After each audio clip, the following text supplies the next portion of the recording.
Hello guys, good morning. This is Elmer. So, ito yung part ko ngayon ng video na how to PH.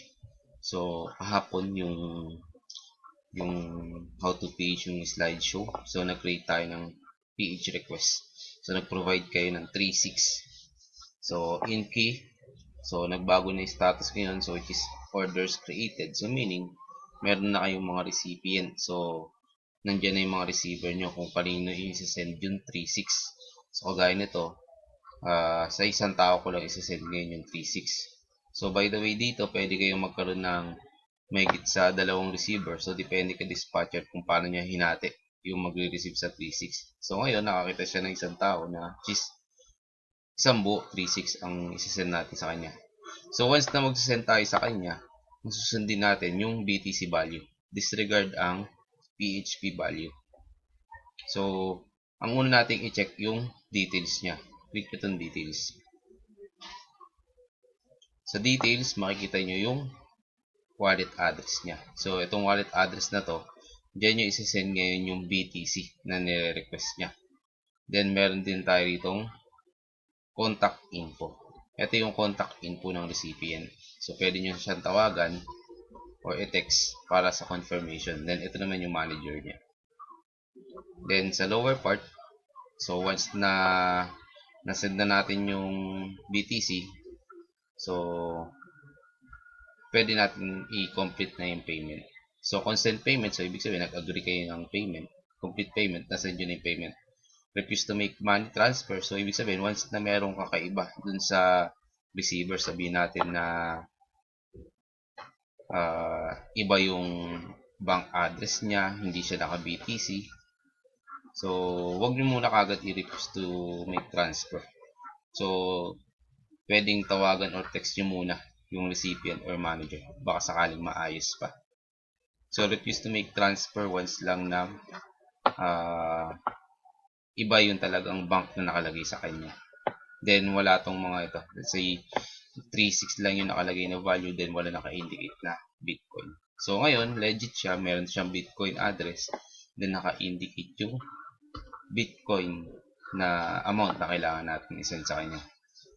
So, proceed tayo ngayon sa sending. So, proceed kayo ngayon sa coins.ph sa wallet nyo.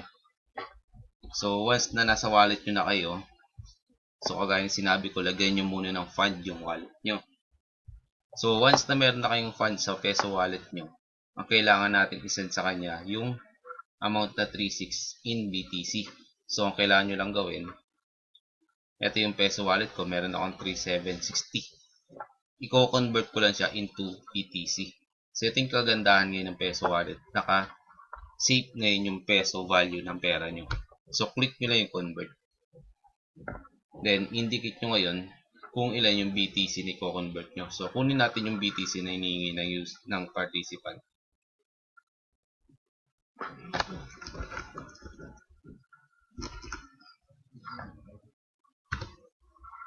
Yan. So, kung titignan nyo rito, once na nag-convert tayo ng BTC, ang nakalagay na price, 3,654. So, pwedeng mangyari na sumobra yung in PHP value or bumaba yung PHP value. So, once na magkaroon kayo, magpa-fund kayo ng peso wallet, sobrahan nyo kahit at least 100 para kung sakaling kapusin kayo, may spare kayo. So, lagay nyo lang yung BTC nya na requested. Then, ito yung mababawas ngayon sa peso wallet.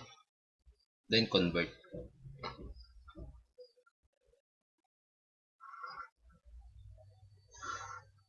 So, once na na-convert, so check nyo yung peso wallet ko nabawasan na. Then, nadagdagan na ito ngayong Bitcoin wallet ko. So, ibig sabihin, ito na ngayon yung isend ko. So, ang gagawin nyo lang, click nyo lang yung send. So, tingnan nyo yung value. Ito pala yung value nyo ngayon. So, which is 36602. So, click nyo na yung send. Then, dito sa send Bitcoin, so, ilagay nyo dito sa 2 yung wallet address niya. So, copy nyo lang to. Ito yung wallet address niya. Paste nyo dito. Then, copy nyo ulit yung Bitcoin na hinihingi nyo.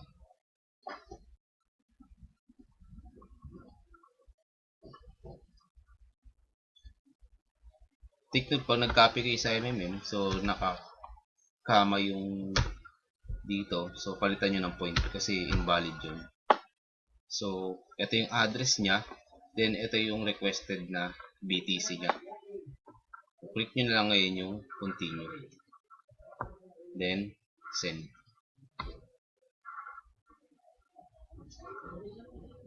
So, once na na-send nyo na, na-click nyo na yung send, sa wallet transaction nyo ngayon, kailangan natin makuha yung proof na nag-send kayo sa kanya. Kasi isasama natin yun, i-attach natin yun dun sa pag nag-confirm tayo sa MMM. So, ang gawin nyo lang, click nyo lang yung show details.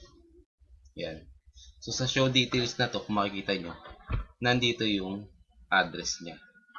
Then, nandito yung time tsaka date kung kailan kayo nag-send. At nandito yung amount ng BTC na sinend niya. So, ang gagawin nyo lang dyan, print screen nyo. I-save natin siya as screenshot. So, open nyo yung MS Paint. Pagka print screen nyo, paste nyo lang dyan. So, kunin nyo lang na area. Ito na lang, kahit ito na lang mismo. Copy. Tapos, yan. Then, sa kanya siya i-save. Save nyo lang siya as JPEG. So, gawin ko na lang na 36ph. Then, once na na-save, proceed ulit kayo ngayon sa dashboard nyo, sa MMM. So, natapos na tayo, na-send na natin. So, ibig sabihin, i-confirm natin ngayon na nag-send na tayo. So, I completed this payment. Yan. So, once na click nyo yung completed this payment, so, ang gagawin nyo lang dito, i-attach nyo ngayon yung sinave natin na screenshot.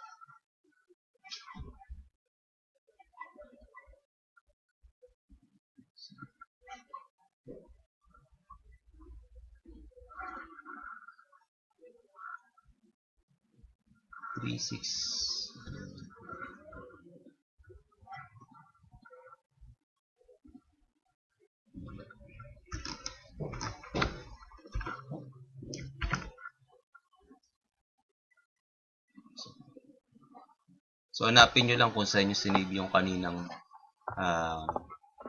screenshot nyo. So, eto. 36ph.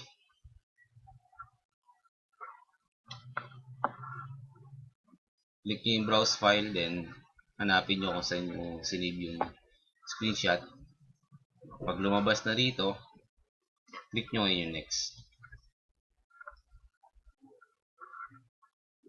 Then, next lang ulit.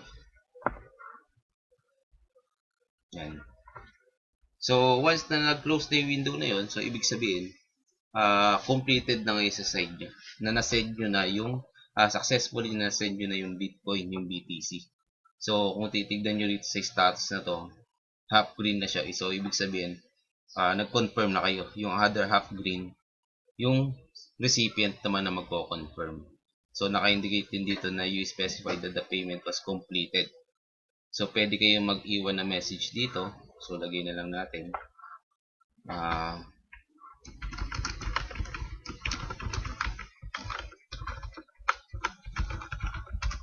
Yan. So, kindly ko. So, note lang para sa kanya. Sakaling mag-open siya. So, mababasa niya yan once na nag-open siya. So, ito yun. Then, sa details, so, kung gusto nyong i-text or tawagan, so, yan, sabihan nyo lang na na-send nyo na yung requested na BTC niya. For confirm na lang. Then, kung titignan nyo na wala na rito yung dalawang button. So, hindi nyo na pwedeng i-click to. Kasi nakapag-transfer na kayo. Then, close. So, hintayin nyo na lang ngayon na mag-confirm yung recipient. So, once na nag-confirm na yung recipient, so, check nyo ngayon sa Mabro nyo na yung 36 nyo. So, dapat maging blue yan. Once na nag-confirm yung recipient. So, red siya ngayon kasi unconfirmed pa. Pero once na nag-confirm yung recipient, na-close yung order nyo, magiging confirm yan. Then, pwede na kayo sumali dun sa lottery na tinatawag. So, libre itong lottery. So, kailangan nyo lang gawin, mag-assign ng 1 number per box. Then, click nyo remember my choice para sali kayo sa draw. Ang draw which is every Wednesday 3 PM ng hapon. So ito yung jackpot amount. So yun lang. Sana nag-gets nyo. Kung meron kayong question, PM nyo lang ako sa FB. So maraming salamat.